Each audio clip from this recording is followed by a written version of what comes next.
technological advances and revert back to an errant Neanderthal slapping nanoblades together to solve its problems. Well, meet Adam Jensen. He never asked for this.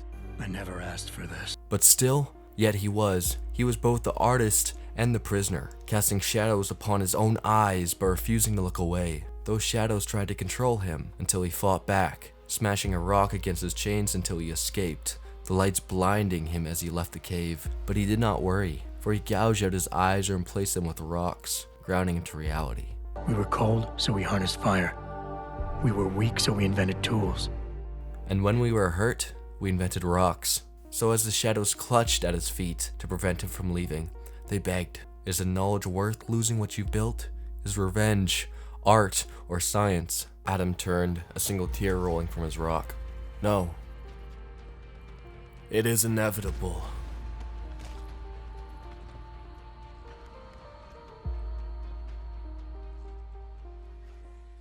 Our journey started with us on a mission to stop a black market deal, where we were offered non-lethal or lethal weaponry.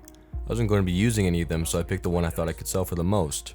Upon actually getting into the game, I discovered my mouse sensitivity was almost as high as a meth head trying to scratch the bugs out of his arm. After finally changing in my options, I took my anger out on a wall and became a part-time electrician. After restoring power to the door, I was given a combat tutorial which taught you how to use the cover system, which I never used. Instead, I snuck up to two guys ahead of me and turned them into Picasso painting without the paint. Further ahead, I did the same to a guy on a smoke break, broke the laws of physics by turning invisible, and watched my helicopter touch down in the middle of an active war zone. To save time on my commute, I almost jumped down to the bottom, but decided to take the elevator instead. I wasn't in a rush. On the floor below, I ignored all the active combatants and pulled the oversized AA batteries from the helicopter to power it off.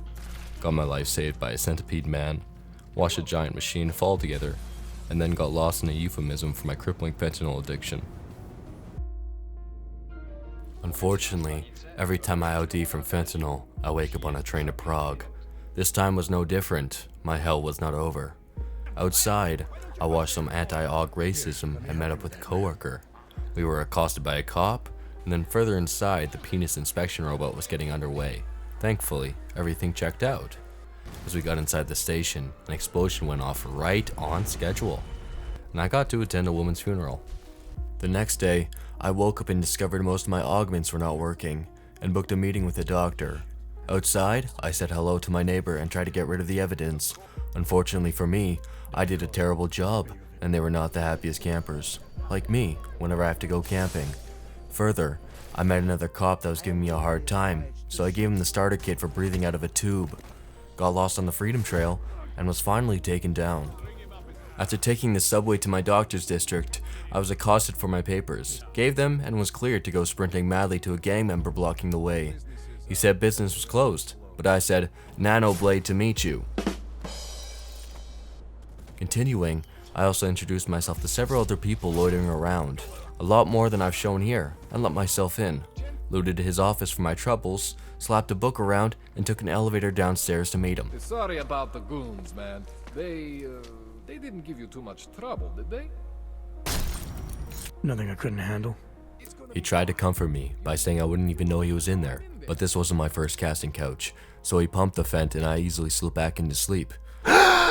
Oh. Upon waking up, our doctor was freaking out, which is almost never a good time, except for this time, where he found new superpowers hidden inside me. The most tantalizing of them all, a blade I can shoot. This was going to truly revolutionize armed combat. As we were leaving, the good doctor asked us for help with something. I declined. Some kid at the schoolyard said he could smoke more cigarettes than me, and school was almost out. Before I left, however, I upgraded my heart against the nicotine and my armor against their hurtful, degrading words. After I left victorious, I threw a grenade by accident and let the police kill me to restart. After I respawned, I took public transport to murder people in a different district. Unfortunately, I murdered nobody on the way and was instead tasked with planting a bug in my boss's office. Thankfully, my coworker let me know he was in a meeting, but upon trying the door, I found out it was locked. My social anxiety was overwhelming, so instead I retreated into the electrified storage room to have my 4 p.m. panic attack.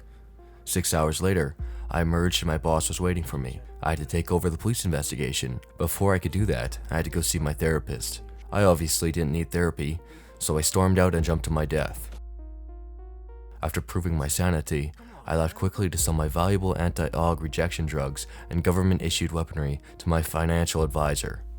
After that, I once again took public transport to the scene of an active crime investigation, informed my coworker that I'd handle things from here, and talked to the officer on scene that I was taking over. Then he informed me that I wasn't and sent me back on the bus with a pat on the bum. Just kidding.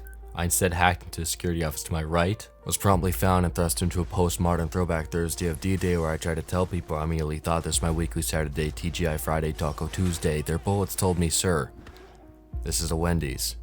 I proceeded to pass out and die, not from the blood loss and massive trauma due to multiple 9mm hollow points entering me, but from the massive amount of opium I just did shutting down my central nervous system. The next go around I used a key card on a door, went impaling, got shot for it. The third time, I found a hidden vent that went right back to the security office, and I decided to do something I like to try when life wasn't working out for me. Drink heavily, and just like every other time I go to the bar, after 2 Palm Bays, I go on a rampage. As I tore through the ranks going up the stairs, I used a forbidden vending machine technique to sneak past the officer. I thought that was really cool. Through the door, I crossed the wasteland that used to be a train station, picked up the DSD scan, and began to sneak my way home. It was mostly peaceful except for 3 people that were onto me. The first I stabbed, the second I stabbed, and the third I had no energy to stab, so instead I ran, where thankfully, there was a train picking people up. Upon leaving the car, I was once again asked for my papers and told to stay out of the Naturals car. Unfortunately, I didn't have time for a 381-day-long subway boycott to strike back against unjust and immoral treatment of my minority group. After our conversation ended, my boss called and asked why people were reporting another terrorist attack. I said they were interfering with evidence collection, so I was probably justified. Even so, he still ordered me to see my psychiatrist. On the elevator down to the lab, my girlfriend told me to meet her in an abandoned... Sorry, wrong timeline. I gave the scientist a scan and asked if he could turn me into a pickle. He said no. So I had to go talk about my feelings. It only took 2 sentences for me to black out from the traumatic and repressed memories that came clutching out of me like the spiders that crawled in my drain even after I sprayed them down with the shower head. I left, turned my coworker down for a date, showed up for my real date before remembering again that that timeline was at least 3 deaths ago.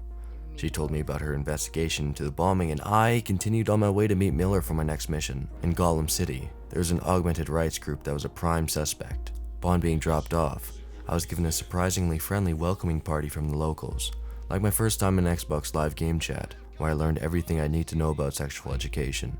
After entering Sokol's home, his sister informed us he was in jail, and after murdering our way to him, he informed us that he was backing out of the deal. But he did give us a lead. But before that, I crafted some more nanoblade ammo, which was the only reliable way to get more, and he got more crafting supplies by dismantling other items, which I did to anything I could find.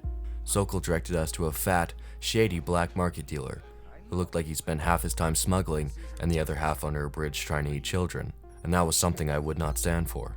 Smuggling is a crime, and I wanted the weapons inside the display, so I introduced everyone in the building to my skeleton key, the nanoblade. The police came by, so I promptly investigated myself and found no wrongdoing. So under the law of civil forfeiture, I lawfully took everything. I promptly dismantled everything and set myself up with enough nanoblades to not have to conserve them. And along with that, I changed the key binding for the middle mouse, which if anyone can tell me why it always breaks in my mice, I would appreciate it, to the F1 key, which was awkward, like losing your virginity, but not as bad as her mom trying to book us a hotel room. I climbed a ladder, watched a drone get bullied, introduced myself to an ARC member, and failed my interview to become a mine detection dog. My next try, I decided to be smarter and threw the mine detection dog. That's a good boy. Then climbed up numerous things because the elevator must have been out of order. All to be reunited with my best friend Sokol. They try to intimidate me, get me to bring them here, but I refuse. I will always remember him. After I composed myself, I proceeded to utilize my stealth skills to traverse the room, expertly disarm laser traps, and go on a rampage. The quantities may vary. I had some mommy niggas saw me, stepped to me and tried to square me, thinking he was scary. I just asked him, you think you scare me? Go ahead and make your move. See, I'm too busy caring about this future that I have to lose. If you wanna compare it, I was dealt a better hand than you, but you can quit your staring, cause you don't know what I've had to do to get to the position I've been placed in. In my mind, I've got a destination, but I haven't made it, so any opportunity I'm faced with, best believe I'll take it, even if that means I had to stomp your fucking face in, chop your course to pieces. pieces buried inside my basement. In my mind it's dark and matrix. I hate this, inside confined by my bottle hatred. Though there ain't a single life that I have ever taken, ain't a fucking doubt about it. Piss me off enough and you'll get wasted. Run your mouth, kid. Put my fist where your mouth is. You need embraces. That's just for entertainment. Go ahead and shout. Rucker, the leader of ARC that died, gave me info on the bomber. I talked to our scientist who told me that the bomb mechanism was the signature of a watchmaker. I then broke into his apartment, slapped a clock, found some damning evidence, and fell right into a trap.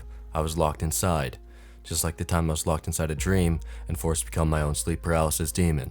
And just like that dream, I escaped by crawling through vents. I went to a bar afterwards where the watchmaker was in custody. There, I discovered his daughter was most likely the bomber. I said I would find her, left, then decided I was better off robbing my boss's apartment. Karma would take care of her.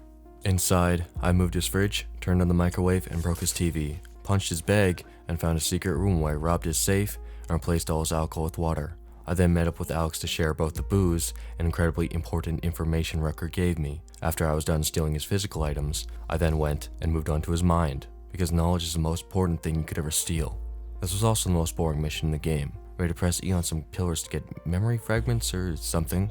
After that, I could finally get back to the real meat of the game, public transport, where I could helpfully inform other commuters how my penis was my body's natural load-bearing beam. The subway ride ended, and I got a phone call from my boss, who needed me to investigate who broke into his apartment and dropped an upper decker in his bathroom. After I was done laughing, I unmuted myself, discovered I forgot to mute myself in the first place, then told him the most likely suspect was at a resort in the Swiss Alps. The idiot believed me. A helicopter pilot took me there, dropped me off, and that's where everything went terribly wrong. 3 strange men and an actual orangutan stole my keycard while I was in the sauna, so I was forced to hack the door. There, Jared Fogle kicked the door down, and before I could tell him it was a big misunderstanding, he filled me with Subway's signature sauce.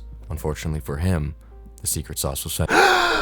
The train ride to Prague gave me plenty of time to think, so this time when he injected me, I had cybernetically installed a small orphan boy in my chest cavity to absorb the drugs. It worked flawlessly, and the orphan boy was in a better place. The big subway car to Prague in the sky. When I came to, I contacted Vega and told her I needed a lift. Met some new enemies that met my nanoblade with their technological advancement of some fucking Heelys. I shot many of them, not bothering to conserve shots, also not bothering to find cover, instead relying on my new augment of essentially an extra large Trojan condom wrapped around me like when my girlfriend gently smothers me with a weighted blanket while I'm sleeping. Like all good things, it came to an end. Even the strongest of latex can get holes, and just like a little errant swimmer I knew, I was terminated. After I loaded my last save, I did nothing different, except perhaps be even more wasteful of my resources. See, I had amassed a stockpile of crafting supplies by dismantling weapons, but by that point in the game, I was done with that. I was in my equivalent of a manic bipolar phase, spamming batteries and blades to keep my Titan shield up while I shot. I triumphed, as you would expect the USA to do against a small up-and-coming socially democratic republic. That wasn't the problem. The massive military-industrial complex costing billions of crafting supplies was. I put it out of my mind. My helicopter was here. Unfortunately, things were not as pretty back home. People were rioting, so upon landing, I visited Vega, left, visited Mill for instructions, and he said visit the Volleys who were connected with ARC. Getting there was possible, but not easy. I shot mech suits, human suits, and turrets, before finishing off with my best Jeffrey Dahmer impression, where I snuck through the window. Inside, I murdered several different people, got sad drunk, learned that ARC was planning a takeover of a gala event, and agreed to meet my boss in my apartment. A turret stood in my way, I ran past, and then discovered public transport was cancelled, so I was forced to walk, like a loser. After I met up with Miller and took a flight to the gala, met some rich white guy, and did not fall for the security guard's attempt to lie to me. But the truth was, I was really listening to Earth's vibrational frequencies on max volume through my AirPods, so I couldn't hear what they were saying anyways. Once I was past them, I killed a robot and broke into an office to get some security overrides. The CCTV showed us that the chefs were evil, but upon getting to the dining hall, I just shot the guard so I wouldn't have to try and not start a panic. Marchenko challenged me to a 1v1, he would blow up everything. I ran, ignoring almost everyone, met up with my boss, then ran from my problems. They caught up to me, so on the second go around I tried something different. Run from them faster. It worked, and I got to the final boss. This was honestly pretty hard. I started off with the cover system automatically, flung explosive nanoblades at him, was forced to run, then died by a turret. Next, I focused on the turret, drank heavily to heal from the damage, then watched Marchenko walk around a corner like an abusive dad who just got finished with mom. And despite how hard I tried to stop him, my punches were ineffectual. The next time I just sprinted at him. Yeah. After that I tried to drop assassinate him like this was an Arkham game. He proceeded to straight disrespect me. So I hid, then tried to do it again. Then I hid, then tried to do it again. This time, while I ran away chugging Miller Lights, he just dropped dead. Thank God. Afterwards, I went and warned the white guy, and we beat the game while only using the nano blade. This was a good challenge, and I like this game. All in all, it took me just over 5 hours to beat. I'm really kind of rushing out the ending here because I go for surgery in less than 5 hours, and I won't be able to talk afterwards. Anyways, thank you for watching.